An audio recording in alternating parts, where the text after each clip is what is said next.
Jesús, tú eres mi Dios, mi sol, mi sombra, mi luz y mi esperanza, mi fortaleza. Buenos días a todos, Dios les bendiga. Qué gusto verles, qué bueno que estés aquí. Qué gusto ver a hermanos, amigos que tenía tiempo que no nos veíamos. Bienvenidos hermanos, los que tenían un ratito que no te veíamos porque estaban fuera. Qué bueno que gracias a Dios estás aquí hoy. Los que venimos cada domingo también es un gustazo verte. Qué bueno también ver tu perseverancia, es de bendición para los que predicamos el Evangelio. Qué bueno que estás aquí. El día de hoy quiero compartirte una enseñanza con una de las, para mí, de las más hermosas promesas que están en la Escritura, en los profetas. Quiero abrir el libro del profeta Isaías, en el capítulo 40, en el versículo 5. Nuestra versión Reina Valera dice así: y se manifestará la gloria de Jehová, y toda carne juntamente la verá, porque la boca de Jehová ha hablado. Y se manifestará la gloria de Jehová, y toda carne juntamente la verá, porque la boca de Jehová ha hablado. Déjame, antes de empezar la enseñanza, razonar contigo un poquito, o recordar contigo un poco cosas que seguramente sabes. Recordar cómo empezó la historia de la relación del hombre con Dios. La historia de la relación del hombre con Dios comenzó a Dios junto al hombre, a Dios cerca del hombre, en un huerto en donde a Dios se le podía ver, a donde a Dios se le podía escuchar, en donde el hombre y la mujer creados, Adán y Eva, se podían relacionar plenamente con él y podían tener una interacción clara en ese huerto del Edén. Los que han leído la Biblia lo saben. ¿Cuántos dicen amén? Esa cercanía y esa relación, ese poder palpar con nuestros sentidos físicos a Dios, se perdió el día que entró el pecado a la humanidad. Esto es, Adán y Eva, tú sabes la historia, fueron excluidos por esa desobediencia del huerto del Edén. Y toda la humanidad que somos su descendencia, a causa también de nuestros pecados, hemos sido excluidos de esa gloria de Dios.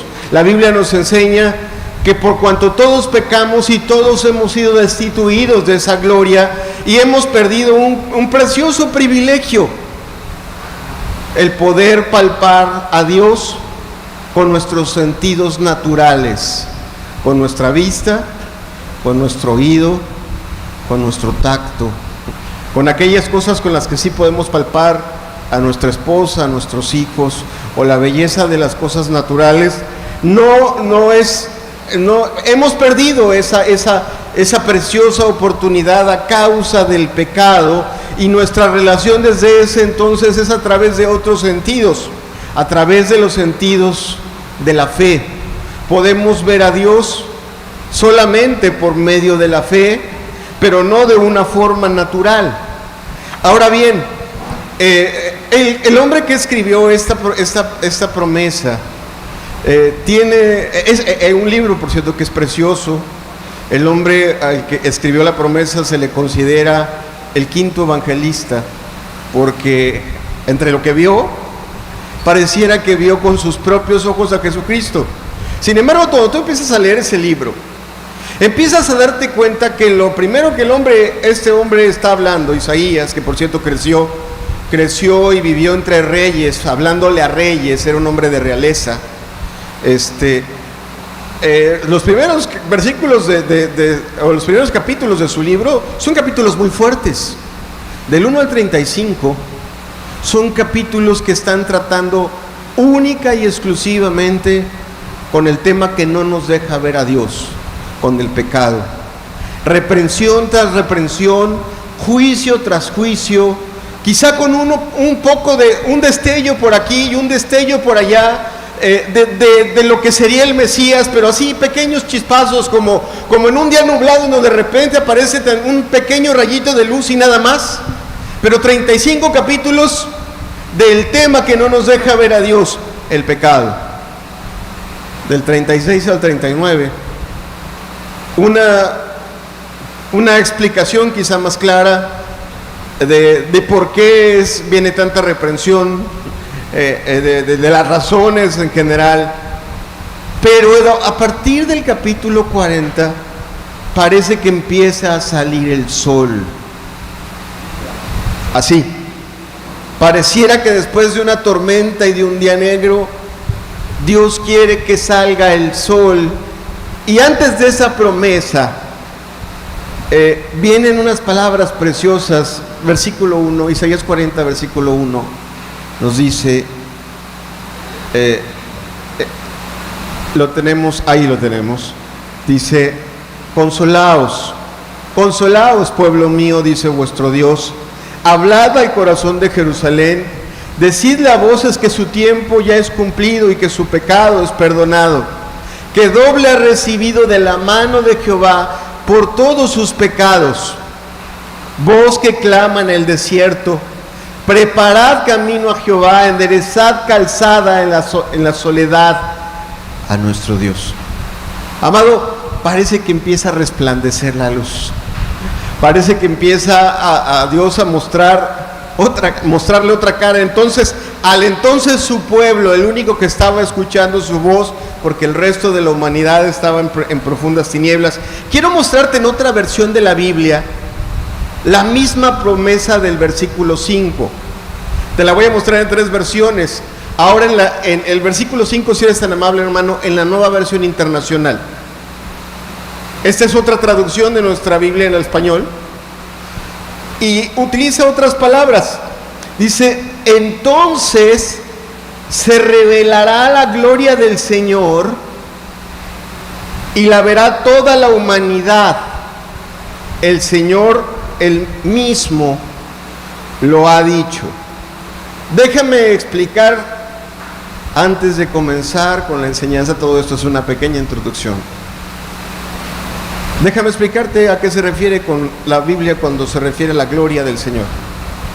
La gloria del Señor es toda expresión de la persona de Dios. Es cualquier manifestación del carácter de Dios, en el que tú puedas palpar el carácter de Dios. Cualquier manifestación de sus atributos en el mundo, en el universo. Eso es su gloria.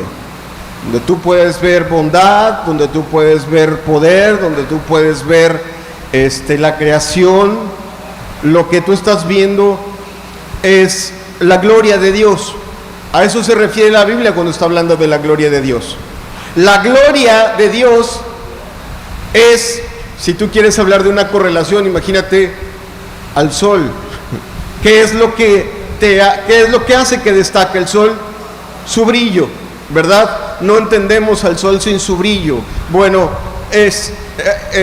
no entiendes el agua sin entenderlo mojado, ¿verdad? Si está mojado, entiendes el agua.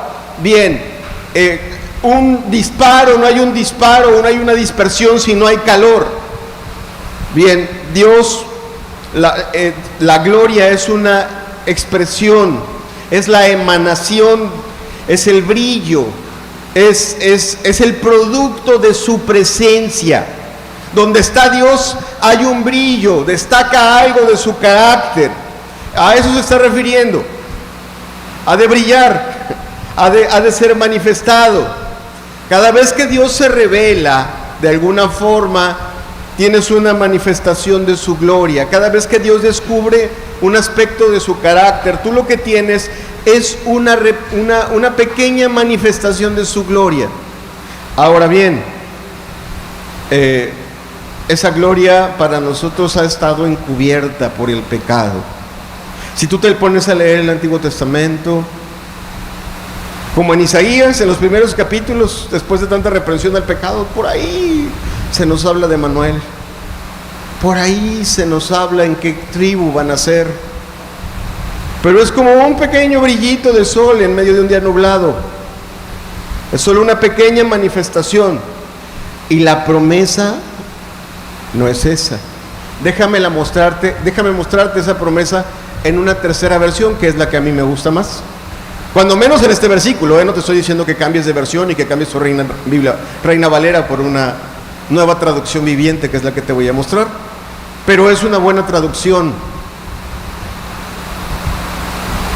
Isaías 45 en la nueva traducción viviente dice: entonces se revelará la gloria del Señor y todas las personas la verán.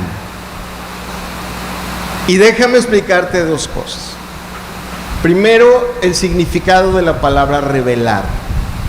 Mira, no me voy a ir ni al hebreo, ni al griego, ni a nada. Pero esa palabra revelar significa una cosa. Es la misma idea que se tiene cuando se tiene un secreto muy escondido que se va a descubrir en un día determinado. Tú tienes a un pintor muy famoso, que está haciendo una de sus grandes pinturas.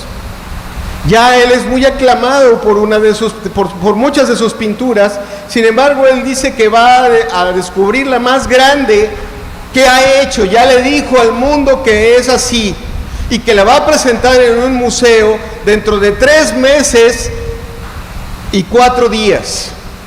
Y todo el mundo está esperando ver esa obra maestra de este gran artista. Inclusive ya la llevaron al museo y está ahí puesta. Sin embargo, está tapada por una cortina, porque no va a ser descubierta hasta el día que él dijo. Y entonces se genera una gran expectativa. Lo mismo que sería cuando un escultor nos dice que va a develar una gran escultura.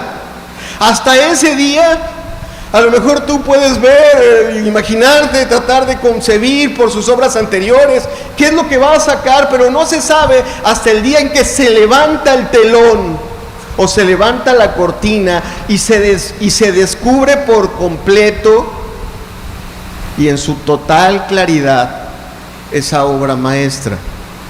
Eso es lo que significa la palabra revelar. ¿Sí? Tú ves a Dios en el Antiguo Testamento y ves pequeños destellos, pequeñas luces de su personalidad, pequeños reflejos de su carácter. Pero la promesa no es esa. La promesa es que un día Dios será visto completamente en todo su esplendor. Y la segunda parte de esa promesa, y por eso me agrada esta traducción, es porque la dice correctamente. Dice: todas las personas la verán. Ahí en esa promesa estamos incluidos tú y yo. Y ninguno queda fuera de esa promesa. ¿Qué te parece si hacemos una oración y le pedimos al Señor que nos bendiga en esta mañana? Padre,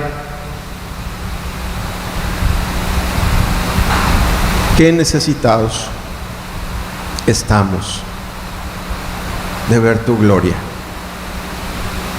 Todos los que estamos aquí estamos reunidos porque queremos conocerte. Estamos reunidos porque queremos oír tu voz, porque queremos algo nuevo. Pero en el fondo de nuestro corazón, Señor, lo que deseamos es mirarte en toda tu plenitud y en todo tu esplendor, conocer cada rasgo de tu carácter y mirarte cara a cara, oír completamente tu voz, inclusive poder abrazarte, Señor, con nuestras propias manos. Yo te suplico humildemente que tengas misericordia de cada uno de nosotros y que cumplas tu promesa en este día, Señor. En el nombre precioso de Jesús, te lo pedimos. Amén. Amén. Quiero decirte una cosa. A pesar de que nuestro pecado nos alejó de Dios, no solo el de Adán, porque tú y yo no podemos echarle la culpa a Adán y a Eva de las cosas que hemos hecho y de que seamos tan insensibles a la voz de Dios. No, tu pecado te ha hecho insensible a Dios y te ha alejado de Dios, así como el mío me alejó de Dios. ¿Sí? ¿Así? Y aunque Adán y Eva fueron echados del huerto del Edén, Adán y Eva se volvieron sensibles y buscaban a Dios y lo palparon por medio de otros sentidos, los sentidos de la fe. ¿No? Hay gente que está muy insensible a la voz de Dios. A lo mejor hoy viene y está escuchando la palabra, está su corazón duro, insensible, porque toda la semana porque su pecado lo aleja de Dios. A pesar de todo eso, Dios no ha dejado de ver y de tratar al hombre y de ver su necesidad, y Dios no ha dejado de manifestarse al hombre y demostrarle a Dios, demostrarle al hombre que ahí está. A pesar de que el hombre se alejó de Dios, Dios no ha dejado de mostrarle al hombre que ahí está. Y a esto yo le llamo una revelación progresiva. Bueno, no solo yo, los teólogos le llaman así. En la historia del hombre hay una revelación progresiva en donde Dios no deja de decir al hombre, aquí estoy. Mira, a veces a un servidor tú dices, oye, bueno, ¿cómo será la vida de un predicador, de un pastor? Yo me imagino que todos los días ha de estar como Moisés, escuchando la voz de Dios, y ahí quita sus sandalias y siente el fuego ardiente. A lo mejor tú podrías idealizar la vida de un pastor, y no es así. Un pastor es un ser humano como tú y como... Es un pastor, es un ser humano sencillo, que a veces se bloquea, y que en una mañana quiere orar y no dices, Dios, ¿dónde estás? No sé si esto que estoy haciendo es algo, no. Y Dios, por aquí quiero empezar. Dios no se ha dejado de manifestar. Hay veces lo único que necesito y lo que últimamente he hecho es, bueno, dejo a mis hijos al colegio, a dos de mis hijas. Su colegio está a 2 cuadras del mar. Me llevo un cafecito, me pongo a ver el mar, y todo lo que veo me recuerda dónde está y de qué tamaño es, ¿verdad? Tú observas la creación, las montañas, la naturaleza, la vegetación, los animales, las criaturas, las maravillas del cuerpo humano, lo azul, las nubes, una noche estrellada. Ves la inmensidad y dices, wow, aquí hay un Dios, ¿no? Y el Salmo 19.1 nos dice así. El Salmo 19.1 dice que los cielos cuentan la gloria de Dios y el firmamento anuncia la obra de sus manos. Dios se revela en su creación. Dios le dice a los hombres, aquí estoy, soy grande, soy fuerte, proveo, soy poderoso, sostengo las cosas, doy de comer todos los días, comes gracias a mí, vives gracias a mí, respiras gracias a mí, todo lo tienes porque yo te lo di. Y sin embargo, a pesar de todo eso, a pesar de ver la grandeza, el poder, la sabiduría a través de la naturaleza, Job, uno de los hombres más espirituales y más antiguos, algunos dicen que el libro de Job es el libro más antiguo de la Biblia, pero por mucho, aunque no está situado al principio, sino en medio del Antiguo Testamento. Job, que vio grandes cosas. Yo no sé si tú has leído el libro de Job, pero el libro de Job tiene de ciencia cosas impresionantes. El libro de Job habla de la redondez de la tierra, habla del sonido de las estrellas, habla de las leyes de la termodinámica. El libro de Job es un libro que está perfecto para demostrarle a cualquier ateo que es perdón por la expresión, es un necio al no reconocer que existe un creador y que la Biblia es la palabra inspirada y revelada por Dios. Bien, ese hombre tan espiritual, que vio grandes cosas tan maravillosas, tan preciosas, tan perfectas, ese hombre decía: eso que vemos es solamente un susurro de la voz de Dios. Job 26, versículo 14, así lo dice. Dice: he aquí, estas cosas son solo los bordes de sus caminos, y cuán leve es el susurro que hemos oído de él.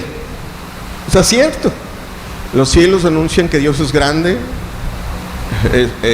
las cataratas, los truenos anuncian su poder, las bestias, las cosas más pequeñas anuncian su sabiduría. Sin embargo, realmente no conoces, no estás viendo a Dios en toda su plenitud. Y Moisés, entendido de eso, Moisés, quien ha leído la Biblia sabe que Dios llamó a Moisés a salvar a su pueblo, ¿verdad? Cuando se la amén. Bien, y lo llama a tener un encuentro con él. Pero Moisés, en la primera preocupación, dice: Dios me llama. Bueno, la primera petición de Moisés es: Señor, muéstrame tu gloria, ¿verdad? ¿Y qué? Dios le dijo: sí, adelante. ¿Qué le dijo Dios? No hay hombre que vea mi gloria y que viva. Pero ¿qué anhelaba Moisés? Quería ver más, quería conocer más, porque como bien dijo Job, la creación, aunque nos anuncia a Dios, es solo un susurro. Entonces el libro de Hebreos nos dice que Dios empezó a mostrar un poco más de su gloria, un poco más, a manifestarnos un poco más de su carácter, ahora a través de los profetas. Hebreos 1, versículo 1 nos dice: Dios, hablando muchas veces y de muchas maneras en otro tiempo a los padres por los profetas. O sea, esos hombres que están en el Antiguo Testamento, tu Biblia, la que tú tienes, no sé qué tanto conozcas tu Biblia, pero tu Biblia la podrías está dividida en dos: en un Antiguo Testamento y en un Nuevo Testamento.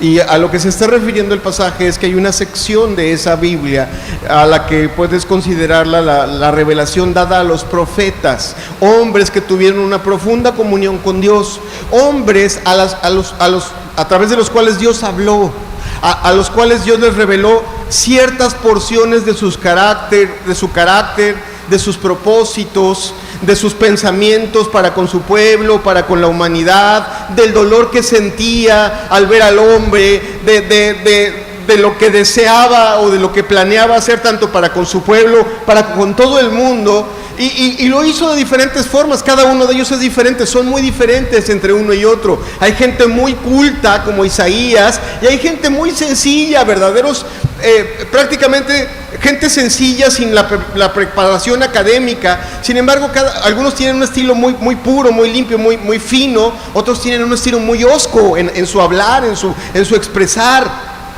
Dios hablaba a través de cualquiera de ellos. Es muy diferente la forma en que habla a través de todos. A veces es con palabras y a veces es gráficamente, ¿verdad?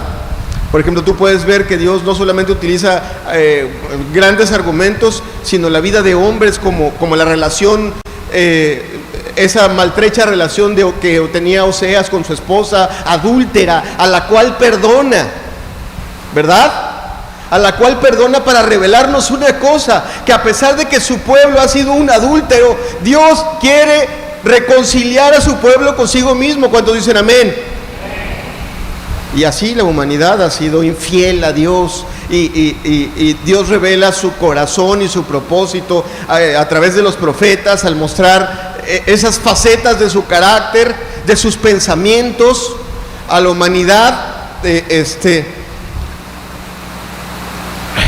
Pero lo que tenemos, por cierto, hay un pensamiento importante. O sea, los judíos tienen a los profetas como debe de ser, en un lugar muy alto. El pensamiento judío es, bueno, Dios está revelado a través de dos cosas: lo que escribió Moisés y lo que escribieron los profetas. Por eso cuando a Juan y a Pedro estaban con Jesús en ese pasaje en donde Jesús se transfiguró, se les aparecieron Moisés y Elías, que representan a la ley que escribió Moisés y lo que hablaron los profetas. Y vino una voz del cielo que dijo: no, este es mi Hijo amado, en quien tengo complacencia, a él oíd. Independientemente de que, como dice Amós 3, versículo 7, Amós 3, versículo 7 decía en el Antiguo Testamento, dice que Dios no haría nada sin que revele su secreto a los profetas. Entonces los profetas tuvieron un poco más de visión, vieron un poco más, como que se asomó un poco más el sol y pudieron ver un poco más del carácter de Dios, y lo que hablan los profetas de verdad te sirve para conocer ciertas facciones del carácter de Dios, ciertas porciones de su poder, de sus pensamientos, de su compasión, de su justicia, de su ira, de su misericordia, ciertas partes. Inclusive algunos de ellos llegaron a tener visiones de la gloria de Dios, de la Shekinah. Si alguno ha leído Ezequiel, ¿quién ha leído Ezequiel? Levante su mano, déjenme saber con quiénes estoy hablando. ¿Quién ha leído Ezequiel? Cuando menos el capítulo 1. Ok, bien.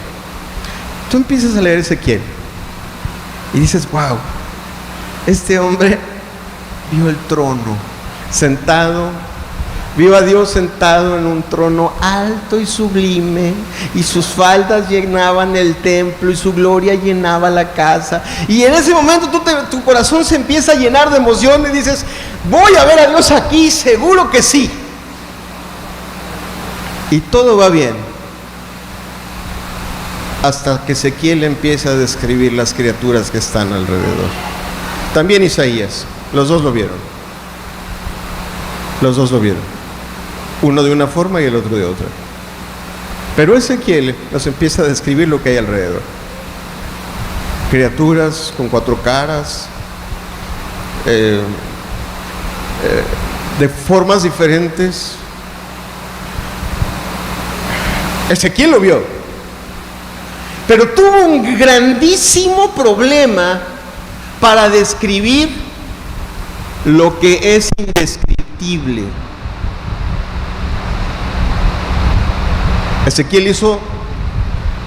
Ezequiel, Isaías y Juan el apóstol vieron a Dios en su trono, y cada uno hizo lo mejor que pudo por escribir en el libro que tú y yo tenemos lo que es indescriptible, ¿sí?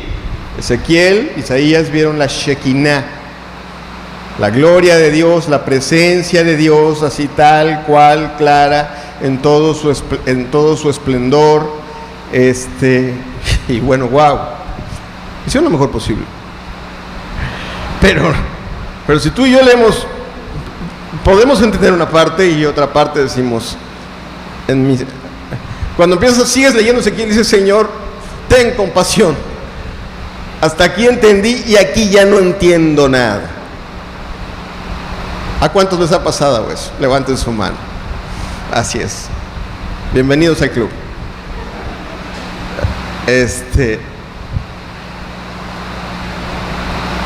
Hay un hombre entre todos los profetas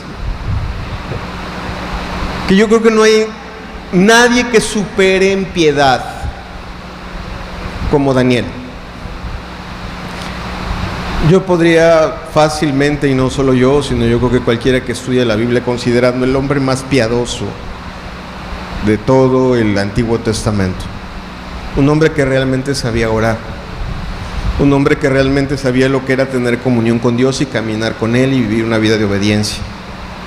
Tenía en la comunión un profundo conocimiento de Dios y tenía un amplio sentido de la historia, de todo lo que Dios había hecho había escuchado a Dios y lo había visto obrar durante 90 años. Tuvo revelaciones de Dios que nadie tuvo jamás. Nadie en el Antiguo Testamento vio el futuro como lo vio Daniel. Así, vio el futuro del pueblo y vio el futuro de la humanidad. Tuvo grandes momentos de revelaciones divinas, preciosas. Y tú dices, excelente, ya sé dónde voy a ver la gloria de Dios. Voy a leer Daniel. Y entonces te encuentras con Daniel 12, versículo 8, y encuentras lo siguiente: yo oí, mas no entendí. ¡Guau!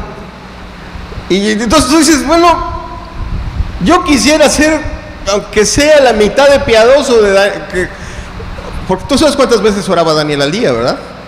¿Cuántas veces oraba Daniel al día? 3, así es. Él no lo hacía escondido,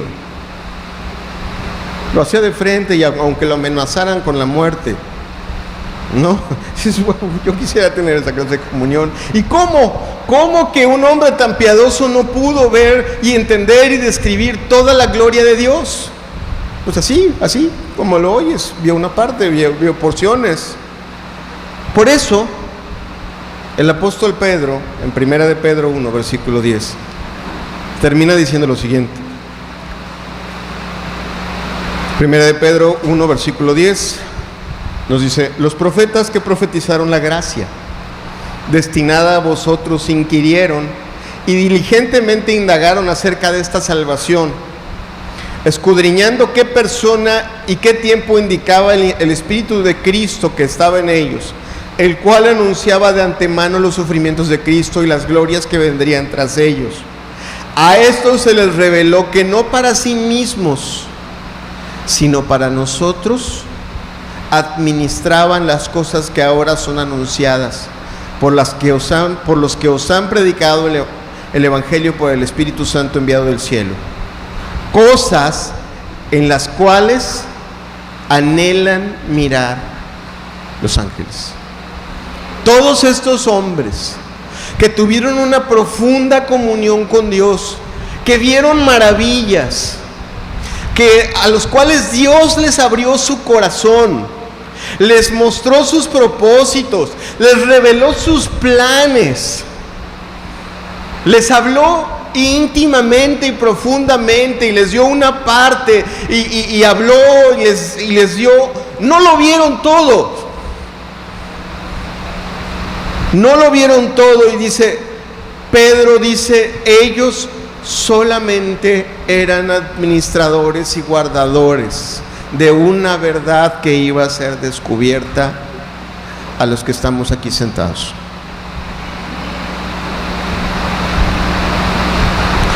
Y aquí es donde yo quiero que tú me entiendas. Yo no sé qué tan sensible venga tu corazón a Dios en esta mañana. Yo no sé si oraste o no oraste. Yo no sé si le pediste a Dios en la mañana, háblame, muéstrame algo de ti. Yo no sé.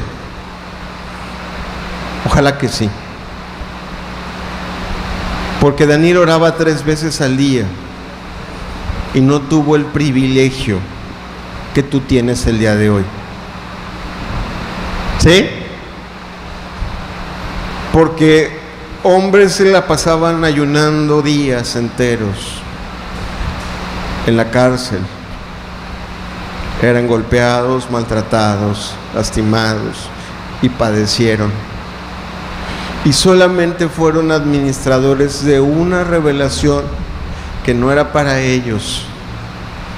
Es como si les hubieran dado una carta que no podían abrir y que no podían leer, y que tenía tu nombre, mi amado, y que no pudieron abrir y entender en su totalidad. Vieron destellos de la gloria de Dios, vieron fracciones de la gloria de Dios, vieron ciertas partes de esa gloria, pero no vieron la revelación completa. Y la revelación completa, amado, es la que tú y yo tenemos el privilegio de ver. Hebreos 1, te voy a presentar todo el pasaje que vamos a estar estudiando, o que ya comenzamos a estudiar, porque de verdad es un pasaje difícil. Antes de que lo pongamos, quiero decirte algo. Hay algunas cosas de esta enseñanza que a mí me hacen sentir nada. Y la verdad, el día que Dios puso este mensaje en mi corazón, yo dije: Señor, si Ezequiel lo intentó y pues bueno, algunas cosas las explicó bien y otras cosas definitivamente no. Si Isaías lo intentó, si Daniel lo intentó, o si Juan lo intentó, ¿qué cosa soy yo para hablar de algo tan grande?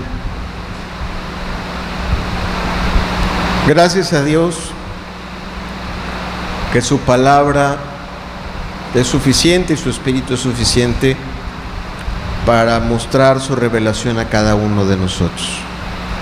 Por eso te presento el texto completo, porque yo sé que hay cosas que yo no voy a poder explicar, pero que Dios con su palabra y con la revelación de su Espíritu es suficiente para mostrarte lo que yo no te pueda describir. Hebreos 1, versículos del 1 al 14, nos dicen lo siguiente: Dios, habiendo hablado muchas veces y de muchas maneras en otro tiempo a los padres por los profetas, en estos postreros días nos ha hablado por el Hijo, a quien constituyó heredero de todo, y por quien asimismo hizo el universo, el cual, siendo el resplandor de su gloria y la imagen misma de su sustancia, y quien sustenta todas las cosas con la palabra de su poder, habiendo efectuado la purificación de nuestros pecados por medio de sí mismo, se sentó a la diestra de la majestad en las alturas, hecho tanto superior a los ángeles, cuanto heredó más excelente nombre que ellos. Porque ¿a cuál de los ángeles dijo Dios jamás: mi hijo eres tú, yo te he engendrado hoy, y otra vez yo seré a él padre y él me será mi hijo? Y otra vez, cuando introduce al primogénito en el mundo, dice: adórenle todos los ángeles de Dios. Ciertamente de los ángeles dice: él hace a sus ángeles espíritus y a sus ministros llama de fuego. Mas del Hijo dice: tu trono, oh Dios, por el siglo del siglo. De cetro de equidad es el cetro de tu reino. Has amado la justicia y aborrecido la maldad, por lo cual te ungió Dios, el Dios tuyo, con óleo de alegría más que a tus compañeros. Y tú, oh Señor, en el principio fundaste la tierra, y los cielos son obra de tus manos. Ellos perecerán, mas tú permaneces. Y todos ellos envejecerán como una vestidura, y como un vestido los envolverás y serán mudados, pero tú eres el mismo, y tus años no acabarán. Pues ¿a cuál de los ángeles dijo Dios jamás: siéntate a mi diestra, hasta que ponga a tus enemigos por estrado de tus pies? ¿No son todos espíritus ministradores enviados para servicio a favor de los que serán herederos de la salvación? Bien, ese es todo el capítulo completo, el primer capítulo del libro de Hebreos, y tiene precisamente esa revelación de la gloria que prometió el profeta Isaías. Nos muestra el cumplimiento de la promesa y nos muestra quién es el señalado para cumplir esa promesa. Y vamos a irla viendo poco a poco. Vamos a ir entendiendo poco a poco, verdad tras verdad, porque Él es el cumplimiento de la promesa. Y al verla, al entenderla poco a poco, vamos a entender también cómo puede de verdad esa revelación ser de utilidad a nuestra vida, a nuestra fe y a nuestra salvación. Hebreos 1, versículos del 1 al 2. Repetimos. Dice: Dios, habiendo hablado muchas veces y de muchas maneras en otro tiempo a los padres por los profetas, en estos postreros días nos ha hablado por el Hijo, a quien constituyó heredero de todo y por quien asimismo hizo el universo. Ahí déjame el versículo, amado hermano. Vamos a centrarnos en la última verdad de este versículo. A diferencia de todos los antiguos mensajeros que trataron de describirlo, que trataron de mostrarnos, que trataron de hablarnos de las revelaciones que había en su corazón, y que algunos lo hicieron bien, otros lo hicieron mejor, definitivamente ninguno de nosotros creo que lo pudiera haber hecho mejor que ellos, que ninguno de ellos. No es lo mismo que tú mandes a dar, o que tú mandes a darle a tus hijos o a tu familia un recado por medio de un tercero, que mandes a alguien a hablar algo muy personal por medio de una tercera persona que no es de tu familia, que es tu empleado, que trabaja contigo, que es un gran amigo, un familiar, y va y lo da, y trata de describir lo que tú querías decir lo mejor que tú pudiste. A lo mejor es un familiar tuyo que no conociste y que trata de describir inclusive quién eras. Obviamente va a hacer su mejor esfuerzo, va a intentar describir lo mejor posible lo que tú quisiste decir. Sin embargo, el mensaje no será perfecto. No será perfecto. Sin embargo, aquí el interlocutor es diferente porque se trata del Hijo, se trata de aquel que ha estado cerca del Padre, que forma parte de su familia, es parte de su esencia. Hay un cambio completo notorio de calidad del mensajero. Y aquí es lo primero que destaca el autor del libro de Hebreos: el que nos está hablando no es un tercero intermediario, sino es el heredero universal de todas las cosas que fueron creadas. Ahora bien, así nada más para que entendamos algo: la tierra que tú pisas, el aire que respiras, las estrellas que miras, las criaturas que admiras, aún las que tienes en tu casa, si tienes un perro, una mascota o algo así, que tú consideras que es tuyo, todo fue hecho por Él y para Él. ¿Sí? Entonces el que nos está hablando es el legítimo propietario de todas las cosas que le pertenecen a Dios. Es el legítimo sucesor o el legítimo heredero del trono de Dios, el que nos está hablando. Lo que hace el autor de los Hebreos, las profecías que tuviste, que estuvo diciendo del versículo 4 hasta el versículo 14, no hace más que citar palabras del Antiguo Testamento, de los Salmos, de los profetas. Algunas no coinciden plenamente con lo que tú puedes encontrar en tu Biblia en tu Biblia Reina Valera 1960, por una razón. Porque el que la cita de una traducción griega llamada la Septuaginta. Se tradujo del hebreo directamente para los reyes griegos. Es una traducción diferente y por eso algunas no coinciden en su plenitud. Pero lo que hace es citar los pasajes del Antiguo Testamento que nos recuerdan que Jesucristo es ese heredero universal del que se habla en la Escritura. Él es esa persona señalada en el Apocalipsis, ¿verdad? En el Apocalipsis hay una escena en donde está sellada la historia. Es un libro que contiene la historia de la humanidad, el futuro de la humanidad, y está sellado. ¿Con cuántos sellos? 7 sellos. Así es. Y no hay nadie digno de abrir ese libro.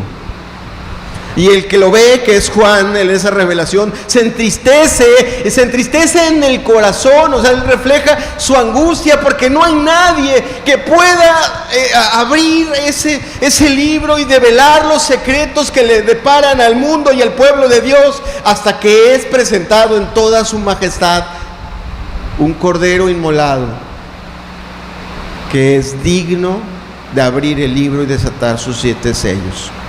Presentado en todo su esplendor, en toda su grandeza, en toda su majestad. Ok, lo que está tratando de decirnos el autor del libro de Hebreos es que el que habla ahora no es un tercero intermediario, no es una persona que no tiene un conocimiento directo de Dios, sino es aquel que existe desde siempre, y cuando las cosas ya dejen de existir va a seguir existiendo, que conoce a Dios desde el principio y lo conocerá hasta el fin, que ha visto todo y que lo conoce todo, y que no solo lo ha visto todo y lo conoce todo, sino que es el legítimo heredero de todo. Ese nivel de autoridad tiene para hablar y para revelar la gloria. Ahora bien, sigue diciendo algo bien interesante. Versículo 3. Está hablando de Jesucristo, por supuesto, ¿verdad? Estamos entendidos de que estamos hablando de Jesucristo. Dice, el cual, siendo el resplandor de su gloria y la imagen misma de su sustancia, y ahí hago una pausa, y ahí dejamos el pasaje, por favor. Déjame explicarte esas dos palabras, el significado de esas dos palabras. La palabra resplandor, igual no te voy a meter a enseñarte el griego ni nada por el estilo, pero yo sí lo estudié, y déjame decirte lo que significa esa palabra resplandor. Resplandor, en su original griego, lo que significa es aquello que produce una luz, o aquello que lo refleja plenamente. Por ejemplo, tú puedes ver el sol y dices, wow. Ahora, sin embargo, tú sabes que ver el sol directamente es muy complicado, ¿no? O sea, necesitas tener una protección adecuada, y aún así es peligroso para tus ojos poder mirar toda la gloria de Dios. Cuando el sentido original de la palabra resplandor es aquello que lo emite, pero también podrías ver el sol si pusiéramos aquí un espejo. Si pusieras un espejo bien hecho, perfecto, no un espejo impuro, sino un espejo perfecto, podrías ver al sol de manera indirecta exactamente igual. ¿Estás de acuerdo conmigo, sí o no? ¿Cuántos dicen amén? ¿No? En un día lluvioso, cuando, bueno, aquí casi, a veces nos ha estado sorprendiendo la lluvia por las mañanas. En Veracruz casi no llueve de día, llueve más en la noche, pero podría ser que nos sorprendiera una mañana la lluvia y tú vas con tu paraguas y está el agua con fuerzas, y de repente se abren un poco las nubes y tú ves en el agua un reflejo de lo que hay arriba.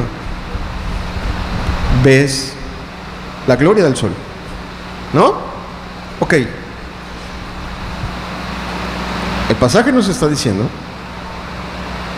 que Jesucristo es, en esencia, lo mismo que emana Dios el Padre, ¿sí? O si lo quieres ver así, Jesucristo refleja en lo absoluto lo que es el Padre. Ahora, la otra palabra nos ayuda a entenderlo un poquito más. La palabra imagen también tiene un significado, y es la que se utilizaba en la antigüedad para describir un sello. Mira, nosotros usamos a veces para las invitaciones un sello de los... Ya ves que todo se hace digital, y ya ves que las cosas ya todo es más fácil hacerlas en la computadora, las mandas a imprimir. Sin embargo, hay algunas cosas que todavía utilizamos el sello a la antigüita, ese que mandas a hacer de goma, que usas tinta y que reproduce lo que tú mandas a hacer en ese sello. Esa palabra imagen simboliza representa ese sello. Un sello, si tú lo haces bien, imagínate que nosotros quisiéramos hacer un sello de esta iglesia. Dijeras, bueno, Que las personas que vean nuestra invitación que vamos a repartir, pues ¿qué queremos que vean, no? Queremos que vean, no sé, podemos ponerle, aparte de la dirección, podríamos poner una paloma, o el sol, o una columna para decir que la iglesia es el baluarte, iglesia y baluarte de la verdad, o qué tal mejor una comunidad de personas tomadas de la mano para reflejar que en esta iglesia nos amamos mucho. Entonces tú dices, bueno, al sello le vamos a poner eso. Y si el sello está bien hecho, si el que trabaja los sellos con la goma lo hace bien, bueno, reflejará correctamente tu idea. Tu idea está en ese pedazo de madera con goma, pero si está bien hecho y la tinta es buena, también queda perfectamente reproducida en el papel. ¿Sí o no? O sea, si está bien hecho y usas la tinta correcta y el papel correcto, tú ves el papel y dices, oye, exactamente es lo que queríamos reflejar. Se ve, sí, mira, queríamos ver que se viera que somos en nuestra dirección, pero que se viera que nos amamos, ahí se ve. Ahí está la imagen de lo que queríamos reflejar. Bien, con esas dos ideas que utiliza el autor de los Hebreos, está diciéndonos, ¿tú quieres ver a Dios en toda su plenitud y en todo su esplendor, en todo su poder, en toda su magnificencia? Jesucristo lo refleja y lo reproduce completamente, perfecta y absolutamente. Y ponte a pensar, o sea, en Jesucristo tú puedes ver el poder de Dios. Lo puedes ver en los evangelios caminando sobre el mar, resucitando muertos, sanando enfermos, levantando paralíticos, aplastando al diablo y liberando endemoniados. ¿Cuántos dicen amén? O sea, puedes ver el poder de Dios. Jesucristo no necesitó estar sentado en el trono para demostrar que era el Dios todopoderoso. Sin embargo, en Jesucristo también se pueden ver otras facetas del carácter de Dios. En Jesucristo se puede ver la misericordia de Dios en su absoluta claridad. Su misericordia, su compasión, su paciencia, su bondad, su justicia, su rectitud, su amor. También se ven así. Y tú te preguntas, a veces nosotros decimos, bueno, sí es cierto, yo he leído los evangelios y la verdad es muy fácil enamorarse del Señor. Pero a veces algunos dirán, oye, pero ¿y cómo será el Padre? ¿No? ¿Cómo será el Padre? Apenas la semana pasada tuve el privilegio de visitar la iglesia de Jalapa y alguien vio hay una hermana que vio crecer a mis hijos. Bueno, algunos de ustedes también los han visto crecer, pero para ella pues los ve una vez cada 2 años, cada 3 años. Particularmente a mi hijo lo vio pequeñito y no lo había visto hasta ahora que tiene casi 12. Lo vio y dice, hermano, es idéntico a la hermana. Y yo dije, hermana, muchas gracias. Sí se parecen mucho. Tú los ves y sí se parecen. Pero tú que los conoces, sabes una cosa, no son idénticos, ¿verdad? Se parecen mucho. Se parecen. Tienen muchos rasgos similares. Pero su carácter, su fisionomía, pues tiene sus diferencias. Jesucristo es la reproducción perfecta de su Padre. Toda la bondad, amor, paciencia que tú ves en Jesucristo es la bondad, amor, paciencia y misericordia que existen en el Padre. Hay veces cuando tú lees el Antiguo Testamento con tantas revelaciones de justicia, de juicios, de cuestiones de donde Dios se pronuncia, dices, no, pues es que el Padre debe ser severo, el Hijo es tan bondadoso, ¿cómo no enamorarse de Él? No, son iguales. Son iguales. Jesucristo lo reproduce absolutamente. Jesucristo también es recto. Jesucristo también es justo. Jesucristo también, a pesar de que murió por tus pecados y los míos, Jesucristo también reprueba el pecado.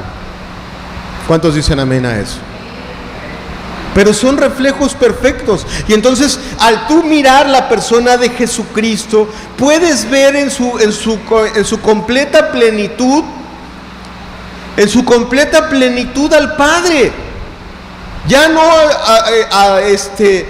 por pedacitos, sino lo puedes ver cuando menos en su carácter reflejado en su totalidad. Si tú ves que Jesucristo le duele algo, al Padre le duele. ¿Sí? Si tú ves que Jesucristo se goza, el Padre se goza. Y viceversa. Lo que ves en el Hijo, lo ves en el Padre. Es la reproducción perfecta de la gloria de Dios. Tú puedes entonces acercarte a Dios con más confianza. Tú puedes acercarte a Dios con otras expectativas, hasta ahorita con los ojos de la fe todavía, ¿sí? Pero definitivamente con Jesucristo podemos ver a Dios con muchísimo más claridad. ¿Tú no ves que Jesús alguna vez a alguien se le acerque para llevarle un enfermo, para llevarle un problema, y que Jesucristo se voltee la cara y no lo atienda, ¿verdad? ¿Verdad que no lo vemos así? ¿Cuántos hemos leído los evangelios? Levanten su mano, quiero saber con quién hablo. Exacto. Los que hemos leído los evangelios sabemos que el Señor Jesucristo, hay una expresión, Él dijo: el que a mí viene, yo no le echo fuera, ¿verdad? Eso te da definitivamente otra expectativa al orar, ¿no? A decir, bueno, oye, yo traigo aquí mis propios problemas, mis propias luchas, mis propias aflicciones, y la Biblia dice, y Jesucristo demostró que ninguno que fue a Él le dijo, tú no. A ninguno le dijo, para ti no hay. Algunos los trató de una forma cuando lo necesitaron, sí, pero al final a todos los atendió. En Él podemos ver con mucho más claridad el carácter y la esencia del Padre en todas sus facetas: amor, paciencia, rectitud, bondad, misericordia, ¿no? Su indignación también. También podemos verlo en algún momento indignado, ¿no? Lo digo con mucho respeto para aquellos que tienen un pensamiento humanista, que justifican a los hombres en todo. No es cierto, Jesucristo también se indigna, y lo puedes ver indignado también. El Padre entonces también se indigna ante las actitudes de los hombres. Entonces eso también refleja todo, en toda la esencia. Y ahora bien, este mismo versículo, pero en su segunda oración, nos presenta otra faceta de Él. Dice: el cual, siendo el resplandor de su gloria y la imagen misma de su sustancia, y quien sustenta todas las cosas con la palabra de su poder. Ahí nos está hablando de otra cosa, y no nos está hablando precisamente del Dios creador, porque del Dios creador ya nos habló, sino nos está hablando del Dios que mantiene en funcionamiento todo el universo. Mira, no está hablando de las cosas creadas, no está hablando de las montañas, ni del sol, ni de la luna, ni de las estrellas, ni de los planetas, ni del universo, ni de las galaxias. Está hablando de aquel que mantiene funcionando todas las cosas. Eso es lo que está diciendo la palabra, eso es lo que está mencionando, y de verdad es interesante. Él mantiene las cosas funcionando por su influencia. Por ejemplo, la partícula más pequeña que existe en la esencia de todas las cosas, el átomo, se mantiene girando, tiene elementos girando en una órbita adecuada. Si los átomos de las cosas se descompusieran, simplemente se desintegrarían. ¿Quién le puso esas leyes? ¿Quién las hizo tan perfectas? Él. Ahora bien, Él mantiene, así como mantiene un átomo, de verdad, si los átomos de las cosas se desintegraran o perdieran esa esencia que Dios les dio, se desintegrarían. La tierra se desintegraría, tu cuerpo se desintegraría. A unas cosas más pequeñas, las que no ves. Pero hablemos de las grandes que conoces y que puedes concebir mejor. Él mantiene a la tierra girando, ¿verdad? ¿No? ¿Sabes que si la Tierra variara su velocidad y girara, o más bien rotara alrededor del Sol un poco más rápido o un poco más lento, o nos congelamos o nos quemamos? ¿Así? Tantito más rápido o un poquito más lento y automáticamente no habría vida. ¿Quién puso esas leyes tan perfectas? Otra nada más para que te des una idea. El Sol tiene una temperatura de 12,000 grados Fahrenheit. No sé si sabías, pero lo puedes googlear ahorita que está de moda la palabra googlear, ya está, la aceptó la Real Academia de la Lengua Española. Así que puedes googlear lo que te estoy diciendo. ¿Sabías que el Sol tiene una temperatura de 12,000 grados Fahrenheit? Y si la Tierra estuviera un poquito más cerca o un poquito más lejos, o nos congelamos o nos quemamos. Nada más, con que hubiera una pequeña variación en eso. Nuestra Tierra, nuestro inmenso globo terráqueo, que delante de Dios no es nada a comparación de todas las cosas que ha hecho. Nuestro globo terráqueo tiene una inclinación extraña de 23 grados. Así, o sea, en su órbita giratoria tiene 23 grados de inclinación. ¿Por qué? Bueno, si no existiera esa inclinación en ese ángulo perfecto, los vapores del océano se moverían hacia el norte o hacia el sur y se formarían grandes continentes de hielo que no permitirían la vida como la conoces, si no existiera esa inclinación. Ajá. Si la Luna, nuestro satélite, el que gira alrededor de nuestro planeta, no tuviera la distancia que tiene, sino estuviera un poquito más lejos o un poquito más cerca, habría grandes mareas oceánicas que inundarían la Tierra 2 veces al día. Le decía a mis hermanos de Jalapa la semana pasada, ni Jalapa se salva, Si tantito no tuviéramos, si hubiera una distancia diferente a la que tiene, es la que controla la gravedad. ¿Quién puso esas leyes? ¿Quién hizo esos cálculos? ¿Quién sacó quién tomó medidas y hizo los trazos y puso las cosas y las acomoda y las mantiene funcionando por miles de años así? No sé, nada más por seguirte dando algunos datos.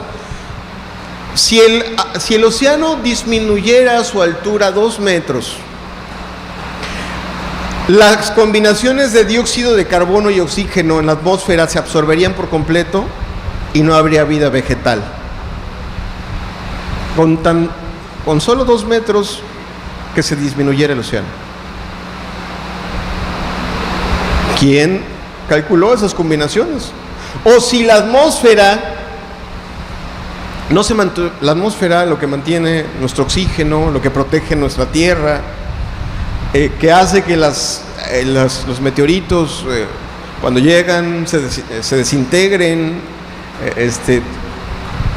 si no tuviera la composición que tiene, nuestra tierra sería bombardeada por miles de piedras que ya le hubieran hecho pedazos. ¿Quién mantiene ese delicado equilibrio? ¿Quién sostiene esas cosas? ¿Quién mantiene en funcionamiento tu delicado cuerpo humano que tiene funciones tan complejas, algunas de las cuales, y hay médicos presentes, hay cosas que la ciencia humana no ha llegado a comprender en su totalidad. Y la palabra de Dios nos dice que el que nos habla es aquel que sostiene todas las cosas con la palabra de su poder. Y mientras Jesucristo caminaba en esta tierra, estaba entre nosotros y vivía y no tenía dónde recostar su cabeza, Él seguía sosteniendo todas las cosas, funcionando en su perfecto orden. Ahora, eso habla de su poder, pero lo que sigue es más grande. Si eres tan amable de avanzar a la siguiente idea de ese versículo 3. El cual, efectuando la purificación de nuestros pecados por medio de sí mismo. ¿Tú quieres hablar de poder? Hablemos de ese poder. Dice, Él purificó nuestros pecados por medio de sí mismo. Mira, déjame tratar de hacer un ejercicio contigo. Hace un momento que venía para la congregación, alguien dejó el radio encendido, me prestaron un vehículo, venía en él, y la persona decía, ¿sabes qué? Llega un momento en que yo ya apago la tele, apago el radio, apago todo porque quiero dormir. Y quiero dormir porque hay tantas cosas horribles que vemos todos los días en las noticias, ¿verdad? Tú enciendes el televisor y ves la maldad aquí, la maldad acá, la maldad allá, y es la misma maldad que tú ves al otro lado del mundo. Y lo mismo si no te informas a través de las noticias de manera tradicional o del radio, sino que usas las formas electrónicas, ves la maldad en todos lados. La ves, la maldad de los hombres, el corazón perverso del hombre, los pecados del hombre, en toda la infidelidad del hombre, la traición del hombre se ve reflejada en todos lados en su música. Hace poco un hermano carnal hacía jactancia de una canción que en donde una mujer canta cínicamente que si no me acuerdo de lo que están diciendo de mí, entonces no sucedió. Entonces si te vienen a decir que anduve con otro, pero si yo no me acuerdo, pues entonces no pasó.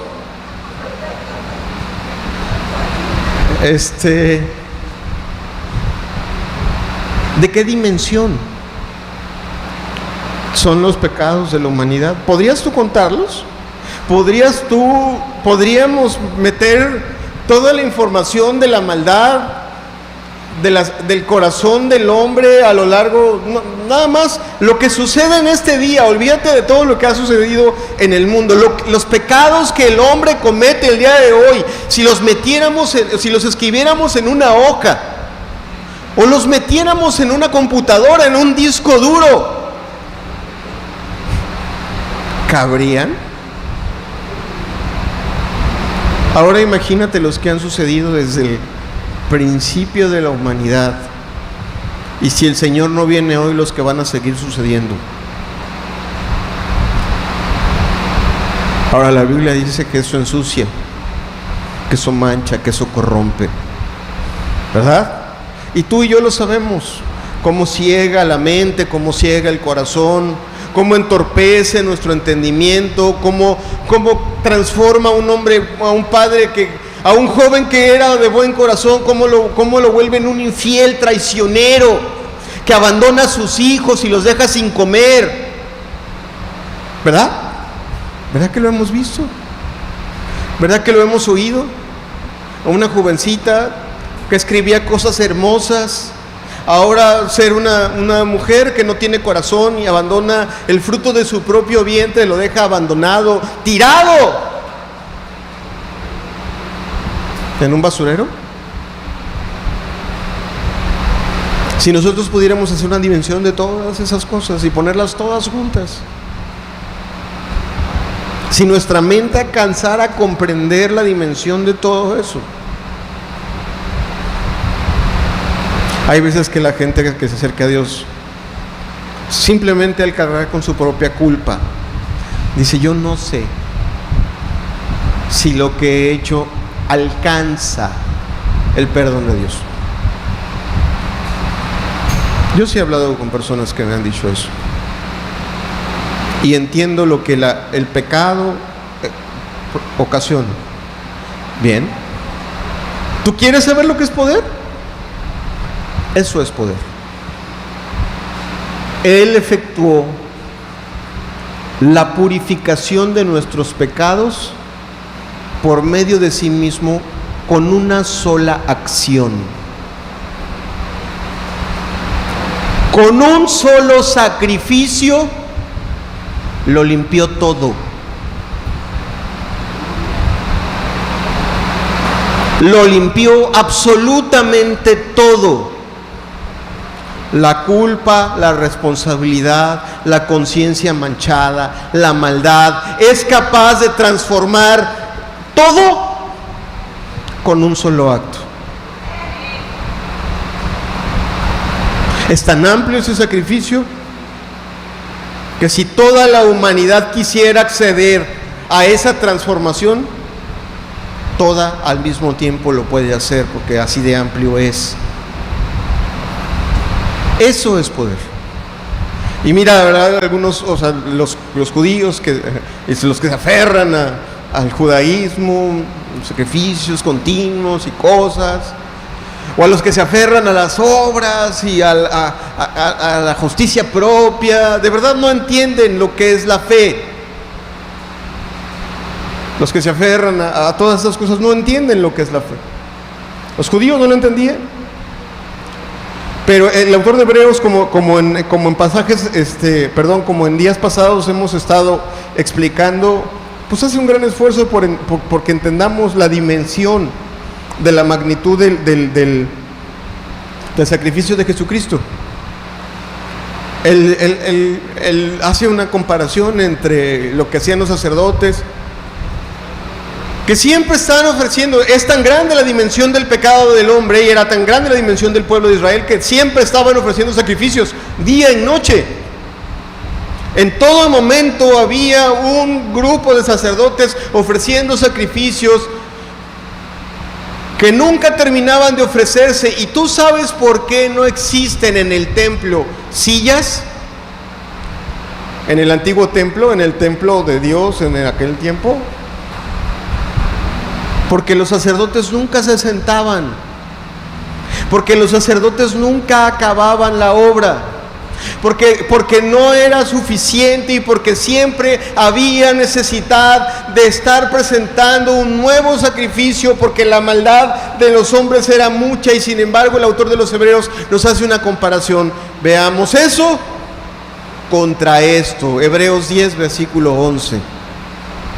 Dice: y ciertamente todo sacerdote está día tras día ministrando y ofreciendo muchas veces los mismos sacrificios que nunca pueden quitar los pecados. Pero Cristo, habiendo ofrecido una vez para siempre un solo sacrificio por los pecados, se ha sentado a la diestra de Dios, y de ahí en adelante esperando hasta que sus enemigos sean puestos por estrado de sus pies, porque con una sola ofrenda hizo perfectos para siempre a los santificados. Con una sola. A todos aquellos que están confiando en sus obras, a todos aquellos que están confiando en su obediencia. Amado, yo le explico a mis hermanos el discipulado: la obediencia no es el requisito para que Dios te acepte. La obediencia es el resultado de que tú le crees a un Dios que ha hecho grandes cosas por ti. Hay unos que se sienten la gran cosa porque no bailan, porque no fuman, porque no toman. Algunos así se paran el cuello: no, yo soy buena persona, yo creo que Dios me va a aceptar, no bailo, no fumo, no tomo, soy de cuna evangélica. Deberían de vender cunas evangélicas, ¿no? Así, la cunita, el Moisés, y ponerle el así, santidad a Jehová, a tu cunita, y que la guardes, de esa de la que te sientes orgulloso. Yo le digo a esa clase de personas, mira, el diablo tampoco fuma, toma, bebe, baila, y por cierto toca muy bien, porque para eso fue creado. Mucho mejor músico que tú y que yo, y no por eso va a estar en el cielo. ¿Sí? Solamente van a estar en el cielo aquellas personas que miren con fe ese sacrificio perfecto, acepten su condición de pecadores y se rindan a Él. Ajá. Ahora, regreso al versículo 3, porque ese versículo 3 todavía no ha terminado. La siguiente idea, si eres tan amable, amado hermano. Habiendo efectuado la purificación de nuestros pecados por medio de sí mismo, por fin, se sentó a la diestra de la majestad en las alturas. Y ahí es donde tenemos un grande problema. Porque en la Biblia tenemos algunas grandes descripciones preciosas de ese trono celestial. El mar de oro, los frutos para la sanidad de las naciones, las alabanzas preciosas de los ángeles, esos cuadros. De hecho, en esta misma congregación hicimos un ciclo que se llamó Retratos del Apocalipsis, así, porque pareciera que en el Apocalipsis alguien se puso a fotografiar partes del cielo y trató de describirnoslas. Y se pueden ver la gloria de Dios en su trono y la gloria de Cristo en el cielo, y se pueden ver pues grandes cosas que son maravillosas, algunas que definitivamente están descritas para que tú y yo podamos imaginarlas, pero están descritas con figuras humanas, con comparaciones humanas, para que nuestra mente alcance un poco a dimensionar la grandeza del trono de Dios en todo su esplendor. Un trono rodeado de luz, un trono rodeado de magnificencia, más grande que cualquier trono que hayas visto. Algunos cuando se va a casar fulanita de tal, que es hija del príncipe fulano, sobre todo las mujeres, se asombran, ¿verdad? Y leen la ola, la quién y la no sé quién, y se ponen a ver, oye, la boda de fulanita de tal, con tanta pompa y con tanta todo ese rollo que tiene. La Biblia solamente nos habla, hablando del trono, de que ese trono está muy por encima de todo lo que hayan visto los hombres, ¿no? Y a lo mejor yo podría intentar describírtelo, y a lo mejor te dejo más confundido de lo que nos pudo haber dejado Ezequiel. Pero hay una cosa de la cual sí te puedo hablar, y es el lugar en donde Jesucristo se sentó. Se sentó a la derecha por 3 razones. La primera, la derecha es un lugar de honra. ¿Sí? Tú y yo tenemos que entender que fue crucificado en debilidad, en aparente debilidad. Más bien lo que nos demuestra es humildad, pero que fue honrado por Dios al darle el mejor lugar. ¿Sí? La Escritura nos dice que le ha sido dado un nombre que está por encima de todo nombre, y que ante ese nombre todos, sean creyentes o no, van a doblar sus rodillas. ¿Tú eres creyente? Felicidades, hermano. Porque vas a estar en ese día ahí con tus rodillas dobladas y a lo mejor vas a tener al hermano al lado y hermano, gloria a Dios, aquí estamos, llegamos. Después de tantas lágrimas, aquí estamos, ahí está el Señor, qué bendición. Y habrá otros que son rebeldes. Pueden venir a la iglesia o no, pero que nunca le entregan su corazón a Dios. Algunos de ellos son sumamente rebeldes y hoy cantan ebrios. Ese día, aunque sea amarrados como perros rabiosos, van a doblar sus rodillas también. ¿Cómo quieres estar tú? Yo quiero estar con una sonrisa. Pero está claro una cosa: ante Él toda rodilla se va a doblar.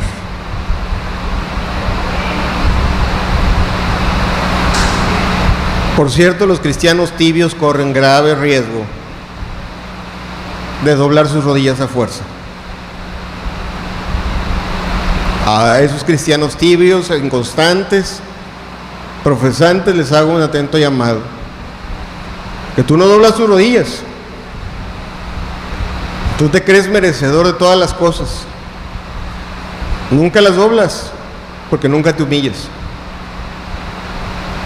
Ese día las vas a doblar. Ojalá que las dobles, porque aprendiste en esta tierra a reconocer a Dios en la actitud adecuada.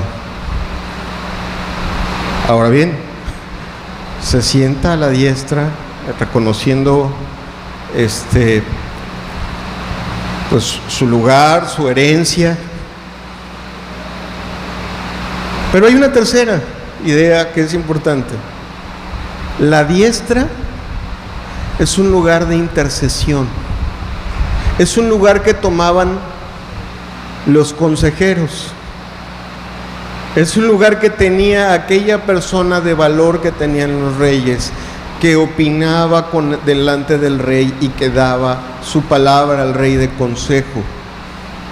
Y esa es una figura que no debería de olvidársenos jamás, porque Jesucristo tomó el lugar a la diestra del Padre para interceder por aquellos que ama.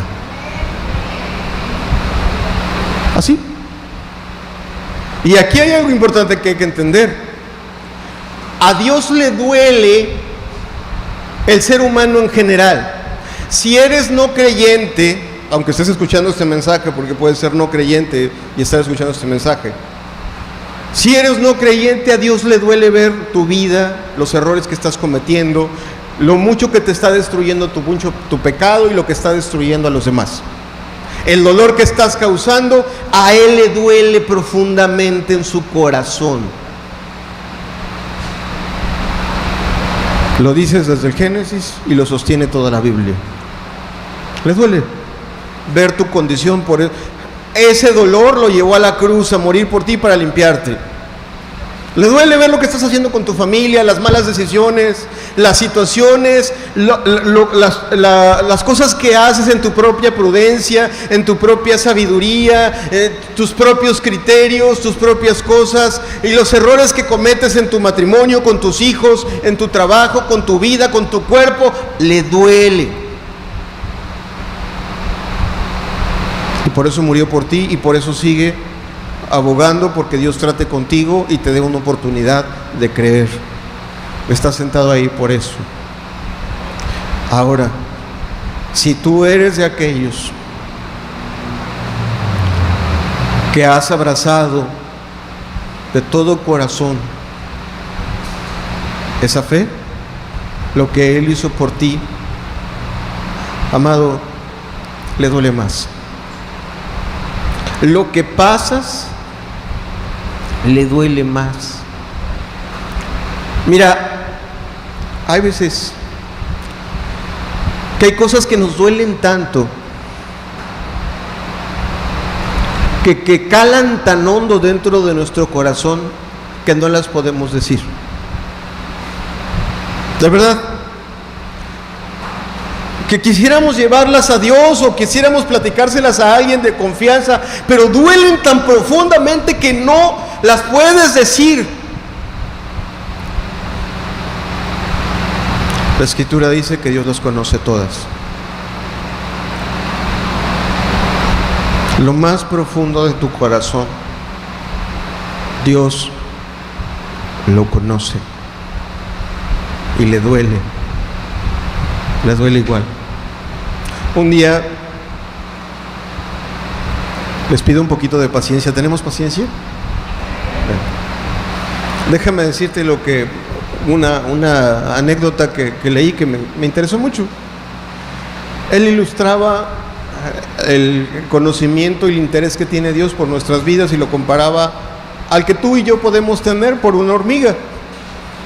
Tú no te levantas una mañana así en la mañana y dices, bueno, vamos a hacer un recuento de las hormigas que están aquí en mi jardín, ¿no? Y sabes, sí es cierto, allá va Gertrudis, allá va Paquita, allí está Juan, Pedrito, y no. Simplemente a ti no te interesan las hormigas. A lo mejor eres ecologista y te interesa no hacerles un daño y todo el asunto, pero te aseguro que no te has puesto a pensar, o mucho menos a ponerle un nombre, ¿no?, a cada una. La Escritura dice que el Dios que se sienta en la majestad en las alturas, que creó todo el universo, que tiene a la tierra por estrado de sus pies, que no solo contempla esta tierra, sino contempla todas las galaxias y todas las cosas, nos conoce por nombre. En una metáfora dice que tiene todos los cabellos de nuestra cabeza contados y que conoce hasta el más íntimo pensamiento de nuestro corazón. Y cuando algo te duele, a Él le duele. Y cuando tú sufres, Él hace algo.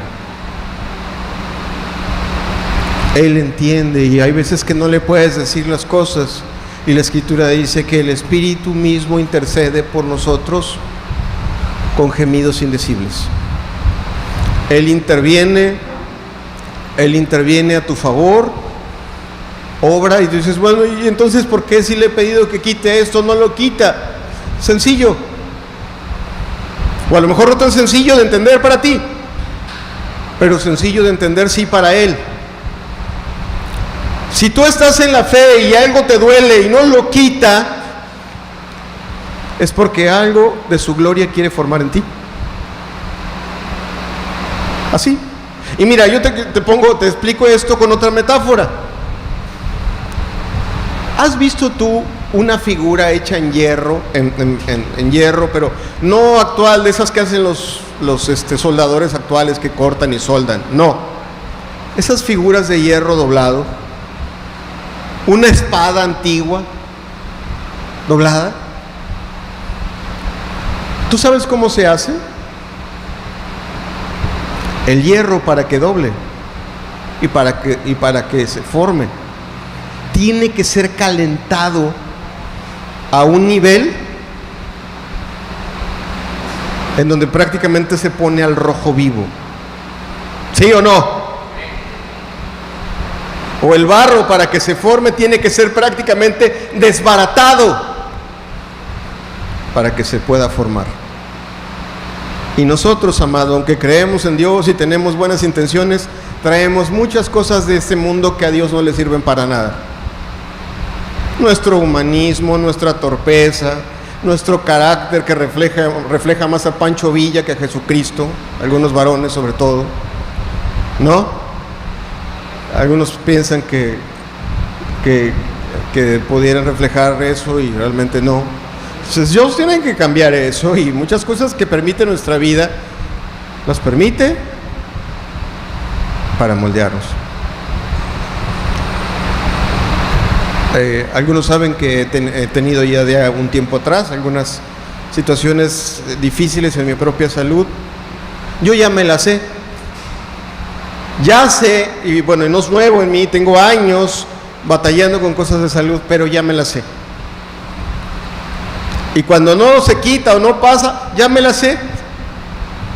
Lo que está pasando en mi vida le va a servir a otro hermano. Pero como Dios no usa médicos teóricos, sino usa médicos prácticos, entonces pues dejo que pase. Y que así sea. Bien, entonces termino la idea. Jesucristo sigue sentado a la diestra de la majestad de Dios en las alturas y sigue estando ahí a favor de todos los que le aman para interceder por ellos.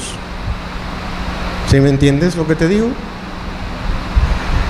Y está ahí para obrar a favor de todos ellos,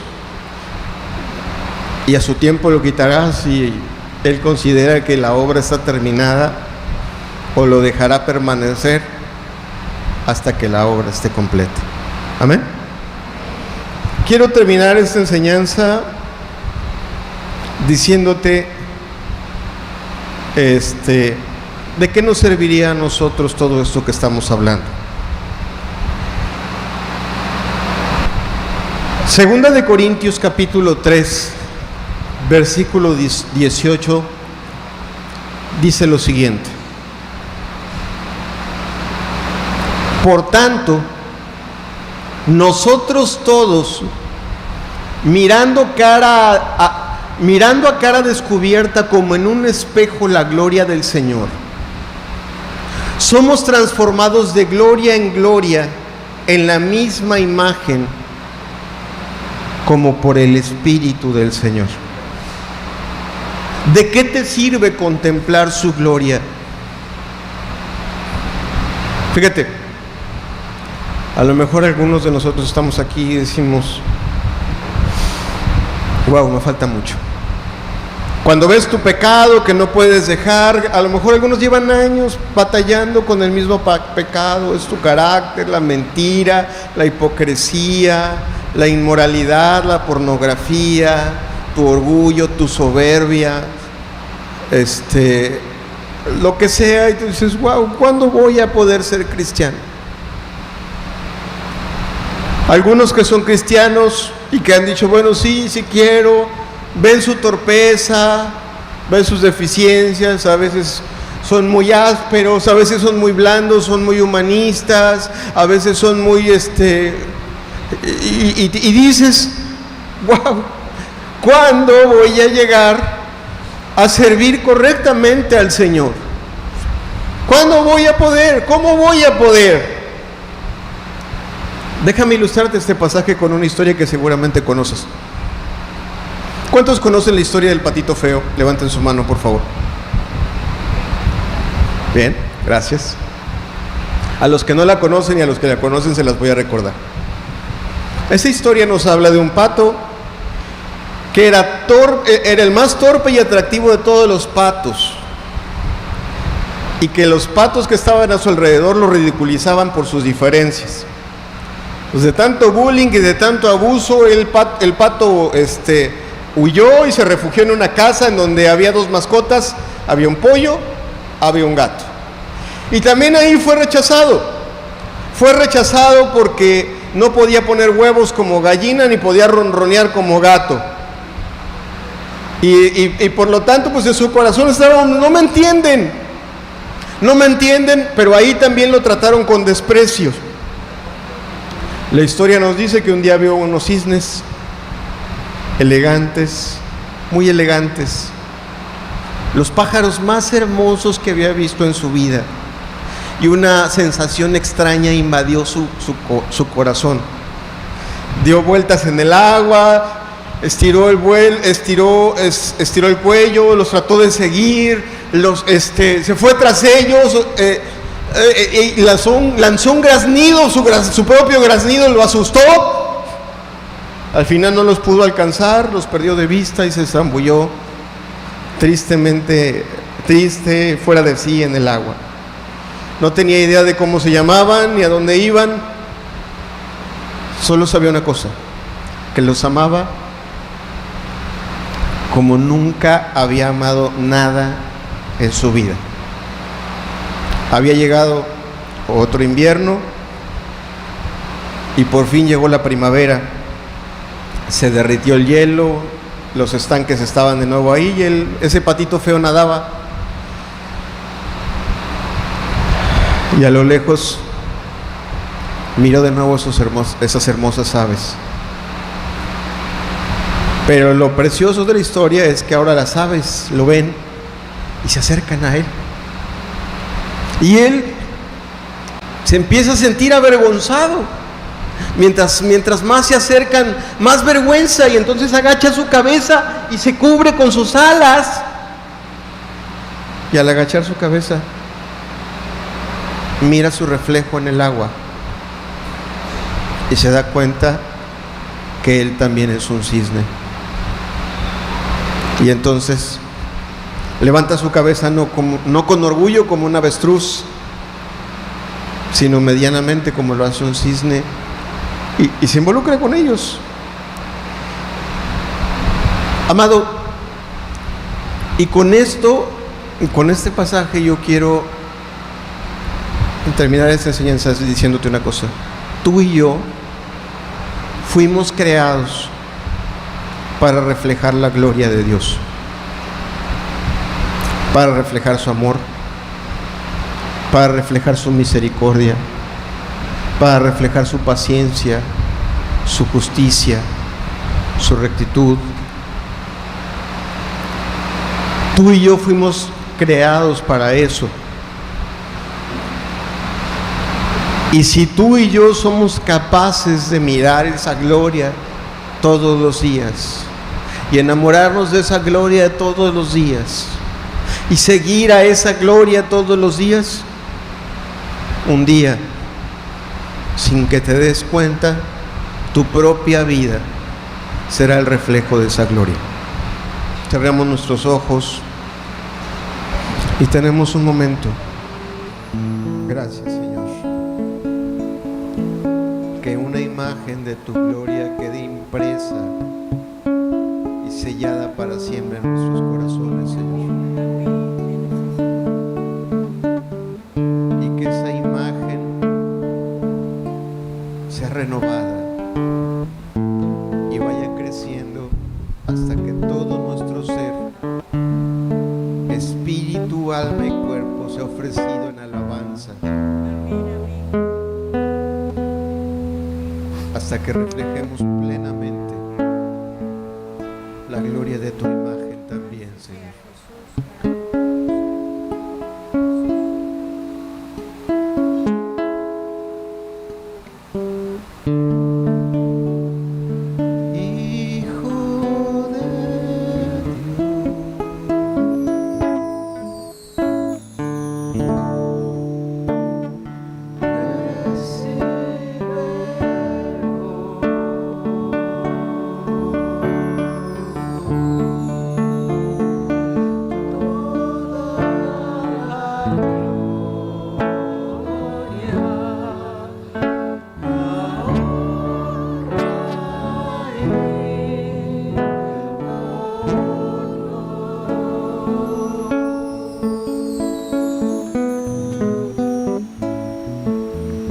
Gracias, Señor. Gracias por tu palabra y por el privilegio de recibir esta preciosa revelación de nuestro corazón.